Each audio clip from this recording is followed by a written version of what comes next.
खास डिवीजन के जिला उमरकोट में वाक़े तारीखी किले का पस मंजर आज हम आपको बताते हैं। सिंध बरे सगीर का वो खित्ता है जो हमेशा से ही बैरूनी हमलावरों का निशाना बनता रहा है। यही वजह है कि सिंध में मौजूद कई कदीम किले माजी के इन हालात की निशानदही करते नजर आते हैं। इन्हीं कदीम किलों में से एक तारीखी किला उमरकोट में भी मौजूद है। किला उमरकोट तारीखी एतबार से सिंध के दीगर कदीम किलों से काफी मुख्तलिफ है। ये किला उमरकोट इस शहर के अहम वस्त में वाक़ है जो इस शहर की खूबसूरती में इजाफे का बायस है, जबकि इसका कुल रकबा 17 एकड़ अराजी पर मुहित है। किले का मरकजी दरवाजा 2 मजबूत बुर्जों के दरमियान वाक़ है।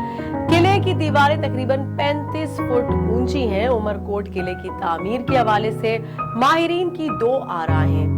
कुछ माहिरीन का कहना है कि इसकी तामीर उमर सुमरो नामी बादशाह ने करवाई, जबकि कुछ का कहना है कि इस किले को दरअसल अमर सिंह राजपूत नामी हुक्मरान ने तामीर करवाया था और उमरकोट किले का असल नाम अमरकोट था, जो बाद में तब्दील होकर उमरकोट बन गया और आज भी उमरकोट के नाम से जाना जाता है। वक्त गुजरने के साथ साथ राजपूतों ने ये किला कल्होड़ा हुक्मरानों के हवाले कर दिया था। जो कल्होड़ा हुक्मरानों ने ये किला इलाहाबाद में जोधपुर के राजा को बेच दिया।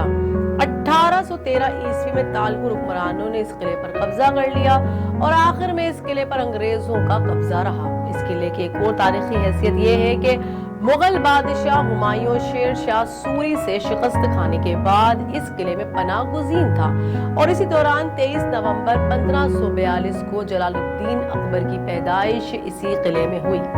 किले में तोपें और गोले अब भी मौजूद हैं, जिनसे ये अंदाजा लगाया जा सकता है कि ये किला दरअसल जंगी मकासद के लिए तामीर कराया गया था। किले के अंदर बरतानिया दौर के डिप्टी कमिश्नर की कब्र भी मौजूद है, जो जिला थरपारकर का डिप्टी कमिश्नर था। उस जमाने में उमरकोट भी थरपारकर का हिस्सा हुआ करता था। जियोग्राफी लिहाज से अगर देखा जाए तो ये किला रेगिस्तान के बिल्कुल इख्तितामी लकीर पर बनाया गया है, जो सरहद का काम देता था। इंडिया के जोधपुर और शुमाली मशरकी ऊंटों के काफिले उमरकोट आते, फिर उसके बाद हैदराबाद या किसी दूसरे इलाके की तरफ जा पाते थे। किले के अहाते में एक अजायब घर भी मौजूद है। उस अजायब घर में जैन मत के मुजस्समे रखे गए हैं, जो नंगर पारकर के मंदिरों से लाए गए थे।